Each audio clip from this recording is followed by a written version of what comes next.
Good morning India, मैं हूं आरजू साई, आप देख रहे हैं एनडीटीवी। लंदन में राहुल गांधी के बयान पर संसद में हंगामा जारी है। माफी की मांग को लेकर सत्ता पक्ष अड़ा हुआ है। अब बीजेपी राहुल गांधी के खिलाफ कड़ी कार्रवाई के पक्ष में है। बीजेपी सांसद निशिकांत दुबे ने राहुल गांधी के खिलाफ विशेष संसदीय समिति बनाने की मांग की है। निशिकांत ने राहुल गांधी की लोकसभा सदस्यता खत्म करने तक की मांग की है। केंद्र सरकार के 8 वरिष्ठ मंत्रियों की कल संसद भवन में बैठक भी हुई, जिसमें आने वाले दिनों में राहुल गांधी के खिलाफ क्या रणनीति होगी वो तय की गई। केंद्रीय मंत्री गजेंद्र सिंह शेखावत आज इस मुद्दे पर प्रेस कॉन्फ्रेंस भी करेंगे।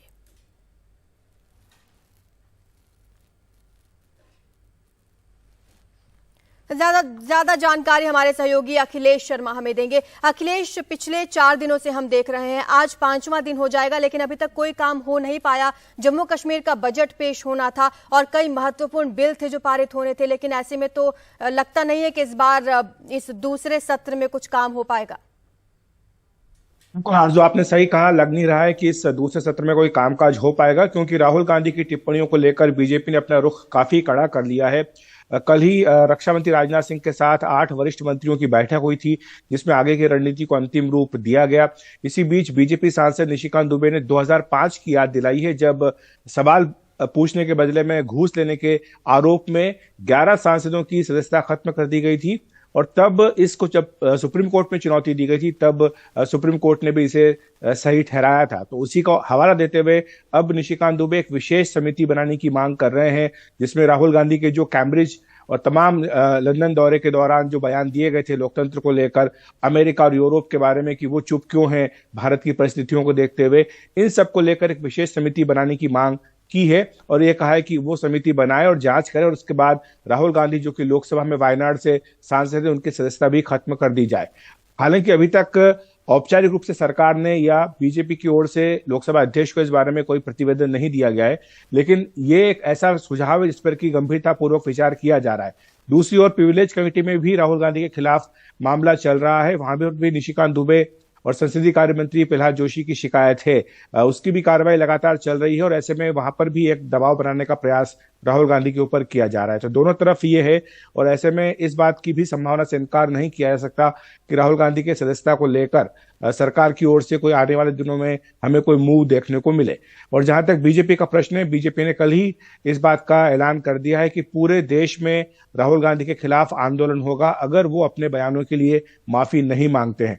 जहां तक रही बात बजट सत्र की, तो ऐसा लग रहा है कि जिस तरह से सरकार का बीजेपी का रुख काफी कड़ा है, संभवतः ये सत्र जो है पूरा धुल जाए और कोई काम इसमें ना हो पाए। 35 बिल है जो सरकार ने लिस्ट किए हुए थे, लेकिन अब लग रहा है कि फाइनेंस बिल के अलावा शायद कोई और बिल इसमें पारित ना हो पाए। बिल्कुल अखिलेश, आप मानते हैं कि बीजेपी रणनीति अच्छे से निभाना जानती है, मुद्दे को भुनाना जानती है, एक स्ट्रांग स्ट्रेटेजी पर कायम रहती है हमेशा?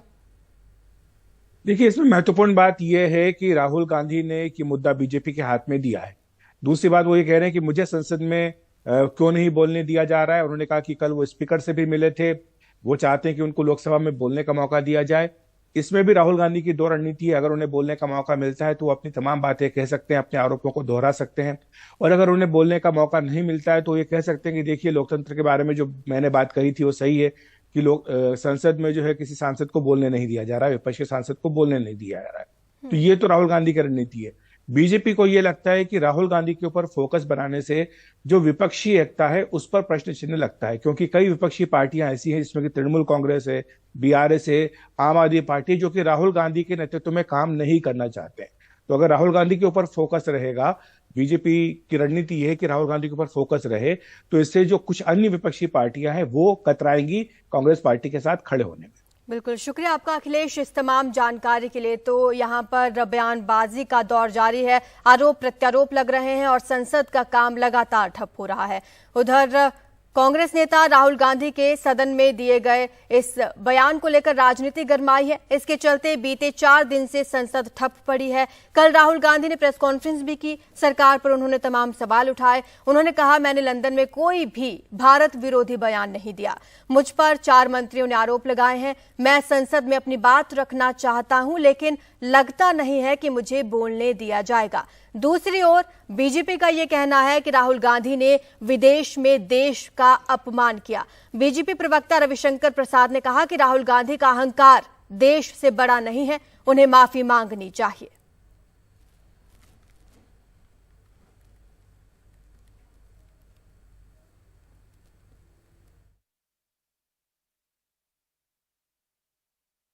सरकार के शायद चार मंत्रियों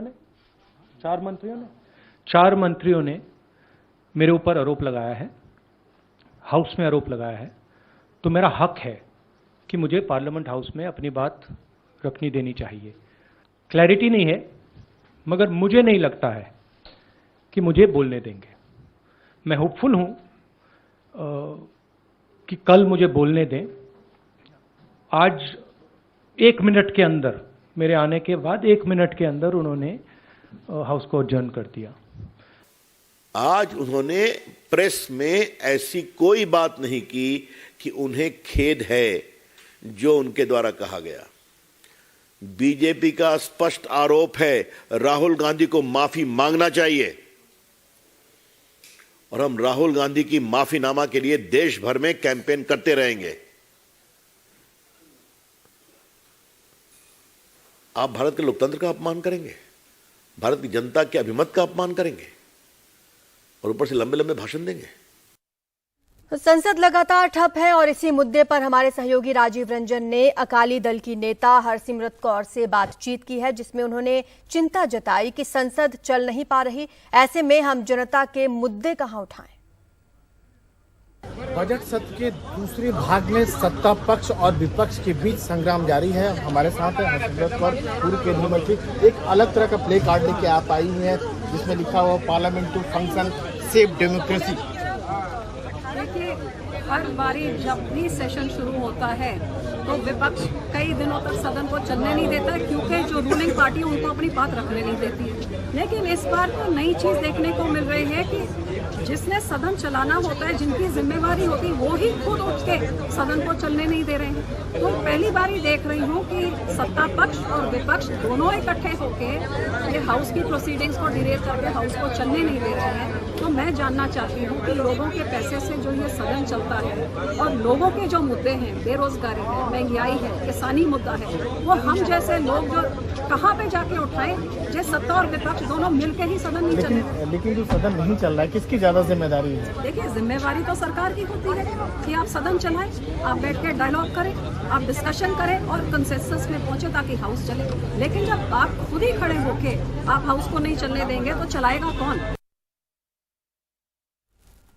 टीएमसी सांसद शत्रुघ्न सिन्हा ने सदन में जारी गतिरोध के लिए बीजेपी को जिम्मेदार ठहराया है। उन्होंने राहुल गांधी का समर्थन करते हुए कहा कि राहुल ने ऐसा कुछ भी नहीं कहा है जिसके लिए उन्हें माफी मांगने की जरूरत है। संसद में सत्ता पक्ष और विपक्ष के बीच में संग्राम जारी है। बात करते हैं टीएमसी के सांसद और लोकप्रिय फिल्म अभिनेता शत्रुघ्न सिन्हा से। क्या कहेंगे, सदन की कार्रवाई नहीं चल पा रही है? ये तो अपेक्षित था, क्योंकि पहली बार भारत के इतिहास में, खासकर लोकतंत्र या पार्लियामेंट्री हिस्ट्री में पहली बार ऐसा हुआ है कि सत्ताधारियों ने, हमारे friends from ruling party BJP, इन्होंने व्यवधान पैदा किया है। इन्होंने एक ऐसी मांग रख दी जो मुझे नहीं लगता उसका कोई औचित्य था, और रूलिंग पार्टी कह रही है कि आप भारत में पार्लियामेंट के बाहर कुछ बातें जो आपने कहीं, खासकर राहुल गांधी के बारे में, उसके लिए आप सदन में माफी मांगे। जब तक माफी नहीं मांगेंगे तब तक सदन नहीं चलने देगा। हालांकि ये बात और है कि शायद उनका उससे भी ज्यादा कठोर बातें, और जैसा लोग कहते हैं और मानते हैं, लेकिन वो साफ तौर पर कह रहे हैं कि राहुल गांधी जो है सदन में माफी मांगे, उन्होंने स्पीकर सदन का अपमान किया है, संसद का अपमान किया है। आपको लगता है माफी? नहीं, वही मैं कह रहा हूं कि औचित्य नहीं है कि इसके पहले माननीय प्रधानमंत्री ने भी ऐसी भाषा और ऐसे शब्दों का प्रयोग किया है जो बहुतों को भारत के प्रति अपमानजनक दिखता है। जैसा उन्होंने शंघाई चाइना में कहा, सियोल में कहा, साउथ कोरिया में कहा और जगह कहा उन्होंने। अब वो कहते हैं कि, यानी कई लोग तो कहते हैं उल्टा चोर कोतवाल को डांटे। अब उन्होंने कहा तो उसकी कोई बात नहीं, चर्चा नहीं, और यहाँ पे ये राहुल गांधी ने अगर कहीं बात कही है, राहुल गांधी विपक्ष के नेता हैं, कांग्रेस के नेता हैं, सम्मानित नेता हैं, इन्होंने अगर कुछ बातें कही हैं तो उसके लिए कहा जा रहा है कि आप सदन में माफी मांग, बाहर बात की, सदन में माफी मांगे। अब तो सदन में यहां तक कह रहे हैं ये लोग कि सो राहुल गांधी देशद्रोही हैं। अरे देशद्रोही कह रहे हो आप, तो आपकी सत्ता है, आपकी सरकार है, अगर देशद्रोह का काम किया तो उनको पकड़ क्यों नहीं लिया अभी तक?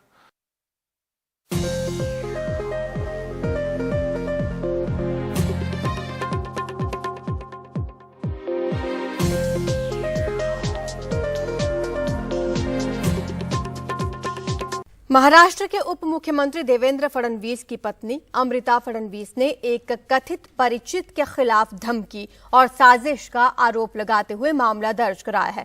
शिकायत के मुताबिक आरोपी महिला अनीक्षा ने खुद को फैशन डिजाइनर बताया, पहचान बताई और फिर अपने आरोपी पिता की मदद करने के नाम पर 1 करोड़ रुपए रिश्वत की पेशकश की और जब मना किया गया तो इस पर धमकी दी गई।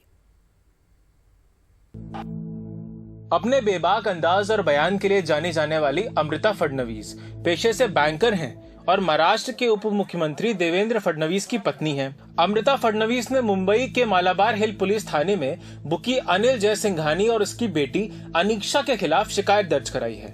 शिकायत 20 फरवरी को दर्ज की गई थी, लेकिन मामला मीडिया में आने और विरोधी दल नेता अजीत पवार के सवाल पूछने पर उप मुख्यमंत्री देवेंद्र फडणवीस ने विधानसभा में दावा किया कि उनके परिवार के खिलाफ साजिश रची जा रही थी। बोलता बोलता दादा त्यांनी इस मामले में आरोपी ने कुछ नेता और पुलिस के नाम लिए हैं। मुझे इस बात की भनक थी मेरे परिवार को फंसाने की कोशिश चल रही है, क्योंकि कुछ लोग मुझे कहते थे कि आपके परिवार को फंसाने की कोशिश हो रही है। अब पुलिस इस मामले में कार्रवाई कर रही है। कुटुंबाला ट्रॅप करण्याचा प्रयत्न चाललेला है। देवेंद्र फडणवीस के मुताबिक अनीक्षा साल 2015 से 16 में अमृता फडणवीस के संपर्क में आई थी। उसके बाद संपर्क टूटने के बाद साल 2021 में अनीक्षा ने फिर से अमृता फडणवीस से संपर्क करना शुरू किया। खुद को फैशन डिजाइनर बताकर अपने तैयार कपड़े और जेवरात अमृता फडणवीस को पहनने को कहा ताकि उसका प्रमोशन हो सके। अमृता फडणवीस का भरोसा जीतने के लिए अपनी मां पर लिखी किताब का विमोचन भी करवाया। उसके बाद उसने अपने पिता का सट्टेबाजों से संपर्क बताकर उनसे पैसे वसूलने की पेशकश की। तब अमृता फडणवीस ने उसे अपने से दूर कर दिया, लेकिन फिर एक दिन अपने पिता के खिलाफ गलत मामला बनाए जाने की बात कहकर उसमें से बाहर निकलने के लिए रिश्वत की पेशकश की।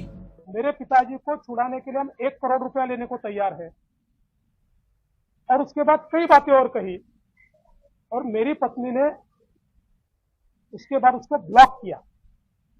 ब्लॉक करने के 2 दिनों बाद, यानी मोबाइल पर ब्लॉक किया। ब्लॉक करने के 2 दिन बाद एक अननोन नंबर से कुछ मैसेजेस और कुछ वीडियोस आए और उसके बाद उसमें जिन्होंने भेजे थे वो अनिल जयसिंघानी थे कि आपने मेरी बेटी को ब्लॉक किया है, आप अनब्लॉक कीजिए, हमको हमारी सारी केसेस वापस ले लीजिए और कुछ और डिमांड्स की गई। अनीक्षा का पिता कोई और नहीं, फरार बुकी अनिल जयसिंघानी है। जयसिंघानी पर 1 दर्जन से ज्यादा केस दर्ज हैं। केंद्रीय जांच एजेंसी ईडी ने भी उसके खिलाफ केस कर रखा है, लेकिन अभी तक उसकी गिरफ्तारी नहीं हो पाई है। इस बीच प्रदेश कांग्रेस अध्यक्ष नाना पटोले ने सवाल किया कि अगर गृह मंत्री का परिवार सुरक्षित नहीं है तो राज्य कैसे सुरक्षित रह सकता है। जब उनका परिवार ही सुरक्षित नहीं है तो महाराष्ट्र को कैसे सुरक्षित रखेंगे, ये सवाल भी इसमें पैदा होता है। तो हमारा कहना है कि वो आज क्या आरोप लगा रहे हैं उसके बारे में जांच सामने आएंगी। मामला उठने के बाद गुरुवार को मुंबई पुलिस की एक टीम उल्लासनगर अनिल जयसिंघानी के घर पहुंची और वहां से एक महिला को हिरासत में ले लिया। उप मुख्यमंत्री देवेंद्र फडणवीस इसके पहले भी एनडीए सरकार के दौरान उन्हें गिरफ्तार किए जाने की साजिश रचे जाने का आरोप लगा चुके हैं, लेकिन ये मामला नया है और शक के दायरे में एक मुंबई पुलिस का पूर्व कमिश्नर भी है। मुंबई से कैमरामैन अशोक महाडिक से सुनील सिंह, एनडीटीवी इंडिया के लिए। कर्नाटक में बीजेपी महासचिव सीटी रवि और पूर्व मुख्यमंत्री बीएस येदियुरप्पा के बीच की लड़ाई अब खुलकर सामने आ रही है। कल चिकमंगलुरु जिले में पार्टी कार्यकर्ताओं ने येदियुरप्पा का घेराव कर दिया, जिसके चलते उन्हें अपनी विजय संकल्प यात्रा रद्द करनी पड़ी। इससे पहले येदियुरप्पा और सीटी रवि की खींचतान तब सामने आई थी जब येदियुरप्पा ने ये ऐलान किया था की शिकारीपुरा सीट से उनके बेटे बीवाई विजेंद्र चुनाव लड़ेंगे और सीटी रवि ने इसे खारिज कर दिया।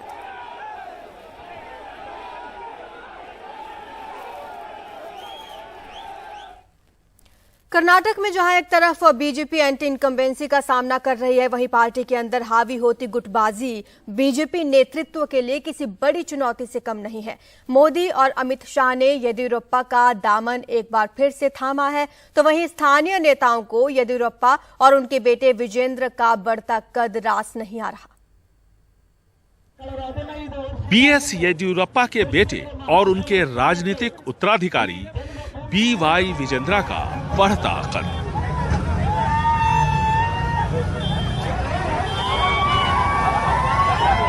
दो 2019 में कांग्रेस जेडीएस से 17 विधायकों को तोड़ने, उन्हें इस्तीफा दिलवाने से लेकर जितवाकर येदियुरप्पा की बीजेपी सरकार को बहुमत दिलवाने का काम विजेंद्रा ने इतनी सफाई से किया कि वो मोदी शाह की नजर में आए। 2019 के लोकसभा चुनावों में कर्नाटक में बीजेपी की नीति निर्धारण में सक्रिय भूमिका निभाई। पार्टी के केंद्रीय नेतृत्व ने विजेंद्रा को बीजेपी प्रदेश इकाई का उपाध्यक्ष बना दिया। तकरीबन 50 साल के विजेंद्रा को उनके पिता येदियुरप्पा अपनी शिकारीपुरा सीट से विधायक बनाना चाहते हैं। जैसे ही येदियुरप्पा ने बयान दिया, बीजेपी के राष्ट्रीय महासचिव सीटी रवि भड़क गए। निर्णय किचन लागला। हमारी पार्टी में किचन में फैसले नहीं होते, सिर्फ इसलिए कि वो नेताओं के बच्चे हैं, उन्हें टिकट नहीं मिलेगा और टिकट देने का फैसला उनके घर पर नहीं हो सकता। अब आपने विजेंद्र के बारे में पूछा, उन्हें टिकट देने का फैसला किचन में नहीं, संसदीय बोर्ड लेगा। टिकट कोडबेको अन्नो बिडबेको अन्नो निर्णय पार्लियामेंट्री बोर्ड तगొట్టుಕೊಳ್ಳುತ್ತೆ। सीटी रवि की बगल में पगड़ी पहने नजर आ रहे हैं नलिन कुमार कटील, जो प्रदेश बीजेपी के अध्यक्ष हैं। वो मंद मंद मुस्कुरा रहे, इसके बावजूद कि बयानबाजी उनके डिप्टी प्रदेश पार्टी उपाध्यक्ष बीवाई विजेंद्रा के खिलाफ की गई है। येदियुरप्पा के बेटे विजेंद्रा ने भी फौरन पलटवार किया।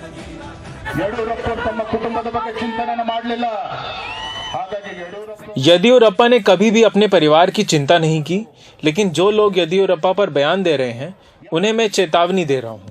वो सोच समझकर बोले। येदियुरप्पा आज सीएम की कुर्सी पर नहीं बैठे हैं, ना ही उनके पास कोई सरकारी पद है। इसके बावजूद मैं ये गर्व के साथ कह सकता हूं कि राज्य के करीब 6.5 करोड़ जनता के दिलों में येदियुरप्पा आज भी हैं। सिर्फ येदियुरप्पा ने जनता के दिलों में स्थायी जगह बना रखी है।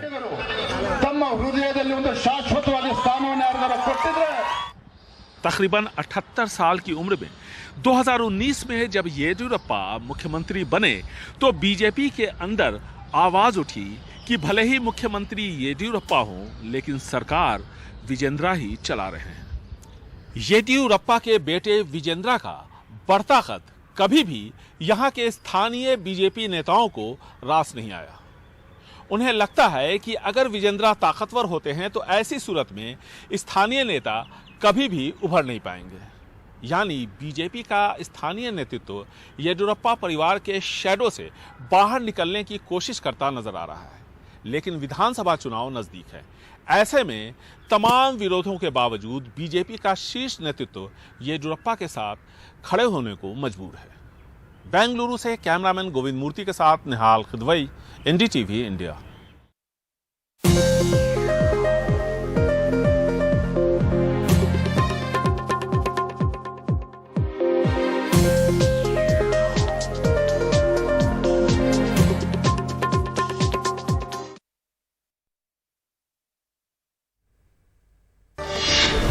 और बात कर लेते हैं किसानों की। महाराष्ट्र के नासिक से शुरू हुआ हजारों किसानों का मार्च फिलहाल ठाणे में रुका हुआ है। सरकार के साथ बातचीत में आश्वासन मिलने के बाद किसान नेताओं ने कहा कि अगर सरकार आज विधानसभा में राहत का ऐलान नहीं करती तो किसान फिर से मुंबई के लिए कूच करेंगे। ऐसे में आज विधानसभा में किसानों को लेकर महाराष्ट्र की सरकार कोई बड़ा ऐलान कर सकती है।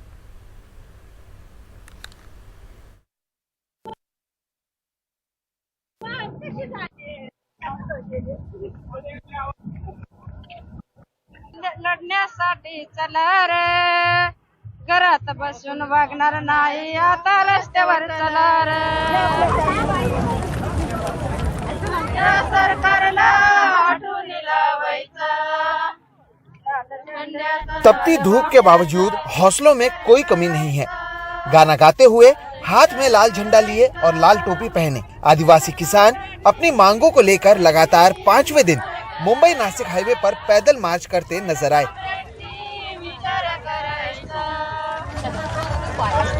वामपंथी संगठनों की ओर से आयोजित इस प्रदर्शन में किसान अपनी मांगों को लेकर सरकार पर दबाव बनाने की कोशिश कर रहे हैं। हम चाहते हैं कि कम से कम 600 रुपए दे, सभी का प्याज उत्पादक किसानों को दे। आप देखेंगे आदिवासी किसान बड़ी संख्या में आए हैं, जमीन के पट्टे उनके नाम पे होने चाहिए, ये दूसरी प्रमुख मांग है। दूध उत्पादक किसान है, कॉर्पोरेट कंपनियां लगातार दूध उत्पादक किसानों को लूट रही है। हम मांग कर रहे हैं कि एक कानून बने जिससे के चलते उनकी लूट रुके। महाराष्ट्र और विदर्भ में जो बारिश हुई, किसान की फसलें बर्बाद हो गई। हम मांग कर रहे हैं कि इस दयनीय स्थिति में जो बीमा कंपनियां हैं तो उनसे मुआवजा मिले और उन किसानों को कुछ हद तक राहत सरकार की ओर से दे।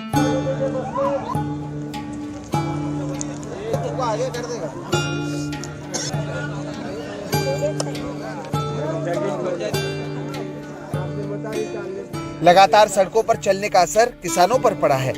कई किसानों के पैर सूज गए हैं, कई किसान बीमार और जख्मी हैं। मालजी शिंदे चलते चलते गिर गए, जिसके वजह से हाथ और पैर में उन्हें चोट लगी है। ये चलकर जा रहे थे और पैर इनका स्लिप हो गया, जिसकी वजह से हाथ पर पैर पर इनकी चोट लग गई है, जिसके बाद अभी इनका इलाज चल रहा है। ये अकेले नहीं है। तुमचा नाव सांगा? लक्ष्मण पिट्ठे। लक्ष्मण पिट्ठे का पैर इतना सूज गया है कि वो चप्पल भी नहीं पहन पा रहे हैं। तुटले त्याच्यामुळे चप्पल काढून ठेवली. नाही घालायला होत नाही. घालायला होत नाही. तो इनके पैरों में दर्द हो रहा है, जिसकी वजह से चप्पल भी नहीं पहन पा रहे। इस बीच किसानों का शिष्टमंडल मुंबई पहुंचा, जहां पर उन्होंने मुख्यमंत्री सहित कई नेताओं से मुलाकात की। इस बैठक में सरकार की ओर से मिले आश्वासन के बाद किसान नेताओं ने अपने मोर्चे को मुंबई से सटे थाने में रोक दिया है। हमें बुलाया, ये सब बता के तभी हम जाएंगे, अन्यथा हम ये जो लॉन्ग मार्च है वो वही का वही बैठेगा। 4 दिन तक वाट देखे मुझे इंतजार करेगा, हम इंतजार करेंगे और उसके बाद कुछ नहीं हुआ तो बम्बई के और बढ़ेगा।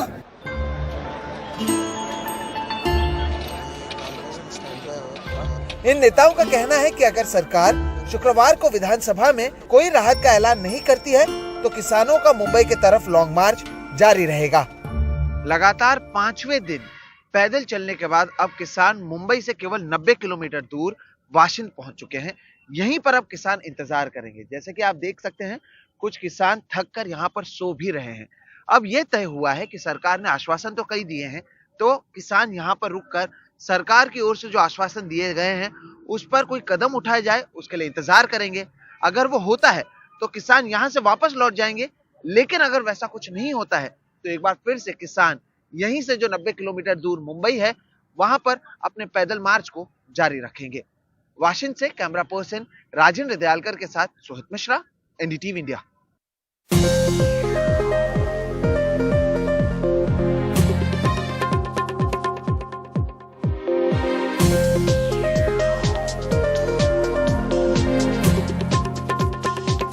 दिल्ली के पूर्व उप मुख्यमंत्री मनीष सिसोदिया को आज दिल्ली सरकार के कथित आबकारी घोटाले से जुड़े मनी लॉन्ड्रिंग के मामले में दिल्ली की राउज एवेन्यू कोर्ट में आज पेश किया जाएगा। इस मामले में ईडी जांच कर रही है। वहीं मनीष सिसोदिया की ईडी रिमांड आज खत्म हो रही है और दूसरी तरफ सीबीआई ने एक और मामले में मनीष सिसोदिया को आरोपी बनाया है। ये मामला दिल्ली सरकार के फीडबैक यूनिट के जरिए हेराफेरी और भर्ती प्रक्रिया में फर्जीवाड़े के आरोपों से जुड़ा है।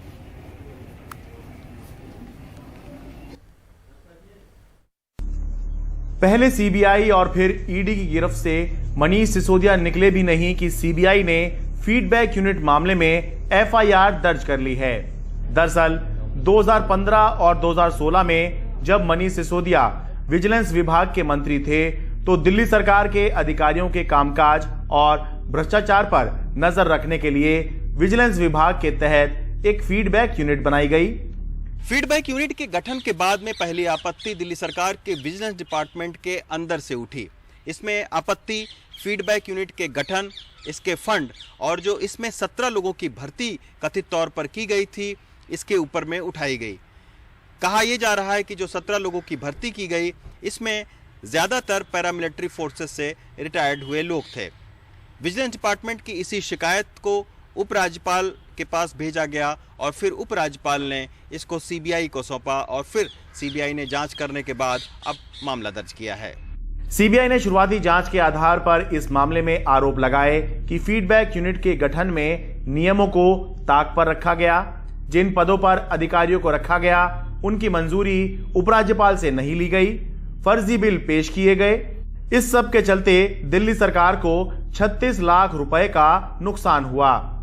इस मामले में मनीष सिसोदिया को आरोपी नंबर 1 बनाया गया है और मुख्यमंत्री अरविंद केजरीवाल के 2 सलाहकारों समेत कुल 6 आरोपी बनाए गए हैं। दिल्ली के मुख्यमंत्री अरविंद केजरीवाल ने ट्वीट कर प्रधानमंत्री पर निशाना साधा और कहा कि प्रधानमंत्री का प्लान है कि मनीष सिसोदिया पर कई सारे गलत केस लगाकर उनको लंबे समय तक अंदर रखा जाए। देश के लिए दुखद है। उधर बीजेपी लगातार एफबीयू मुद्दे पर आम आदमी पार्टी को घेरने में जुटी हुई है। अभी अरविंद केजरीवाल जी इस डर से कूद जाते हैं कि कहीं इस जांच की आंच उन तक न आए, क्योंकि मास्टरमाइंड तो चीफ ही हैं। ये ग्रुप ऑफ मिनिस्टर्स के चीफ कौन होते हैं? और चीफ मिनिस्टर होते हैं। तो ऐसा तो हो नहीं सकता कि सिर्फ मनीष सिसोदिया ही अपने स्तर पे ये सारे कांड कर दें। ऐसा तो नहीं हो सकता, चाहे भ्रष्टाचार हो या फिर ये एफबीयू वाला है। सीबीआई का आरोप यह भी है कि फीडबैक यूनिट ने विरोधी नेताओं की जासूसी भी की। हालांकि अभी मामला भ्रष्टाचार का दर्ज हुआ है। इस मामले में सवाल ये भी उठ रहे हैं कि जब इस मामले की जांच सीबीआई को 2016 में ही दे दी गई थी, तो क्या सीबीआई को इस मामले की प्राथमिक जांच करने में 7 साल का समय लग गया, तभी यह मामला 2023 में जाके फिर से उठा है। खैर, जो भी हो, फिलहाल मनीष सिसोदिया भ्रष्टाचार के आरोपों में लगातार घिरते ही जा रहे हैं। दिल्ली से रवि शंजन शुक्ला के साथ मैं शरद शर्मा, एनडीटीवी इंडिया।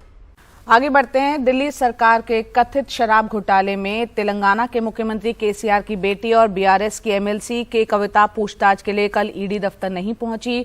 के कविता ने ईडी में अपने वकीलों के जरिए अपना जवाब भेज दिया, तो उधर ईडी ने भी फिर से के कविता को नया समन भेजकर 20 मार्च को बुलाया है। देखते हैं रिपोर्ट। बीआरएस की एमएलसी के कविता को गुरुवार सुबह 11 बजे दिल्ली के कथित शराब घोटाले में ईडी दफ्तर पूछताछ के लिए पहुंचना था। उससे पहले दिल्ली पुलिस ने कविता का घर छावनी में तब्दील कर दिया। बीआरएस के कार्यकर्ता हंगामा ना करें, इसके चलते के कविता के घर के बाहर धारा 144 भी लगा दी गई। लेकिन 11 बजते ही खबर आई कि के कविता पूछताछ में शामिल नहीं होंगे। के कविता ने अपने वकीलों के जरिए ईडी को अपना जवाब भेज दिया। उन्होंने ईडी को लिखा, व्यक्तिगत रूप से ईडी में पेश होने की याचिका सुप्रीम कोर्ट में लंबित है। ईडी ने 11 तारीख को हुई पूछताछ में उनका फोन जब्त कर लिया। बिना नोटिस फोन जब्त करना उनकी निजता का हनन है। महिला होने के बावजूद उन्हें पिछली पूछताछ में देर रात तक बैठाकर रखा गया। उनके पास अधिकार है कि वो खुद पूछताछ में पहुंचे या फिर अपना जवाब भेज दें। ईडी के अधिकारी उनके घर में आकर पूछताछ कर सकते हैं। Today I came here with a representation signed by Srimati Kavita to the extent that, and they forced her to appear before them in office. ED ने भी तुरंत एक नया समन जारी कर के कविता को फिर से पूछताछ के लिए 20 तारीख को बुलाया है। के कविता ने बुधवार को ईडी द्वारा व्यक्तिगत तौर पर पूछताछ के लिए बुलाए जाने के खिलाफ सुप्रीम कोर्ट में याचिका दायर की थी, जिसकी सुनवाई 24 मार्च को होगी। 20 तारीख काफी दिलचस्प रहने वाली है। अब देखना होगा कि के कविता को व्यक्तिगत रूप से वहां पर ईडी दफ्तर जाएंगी पूछताछ के लिए या फिर कोई और तकनीकी दांव पेच बता करके अवॉइड करेंगे समन को, क्योंकि 24 तारीख को सुप्रीम कोर्ट में इस पूरे मामले की सुनवाई होनी है। दिल्ली में सहयोगी राकेश सिंह के साथ सौरभ शुक्ला, एनडीटीवी इंडिया।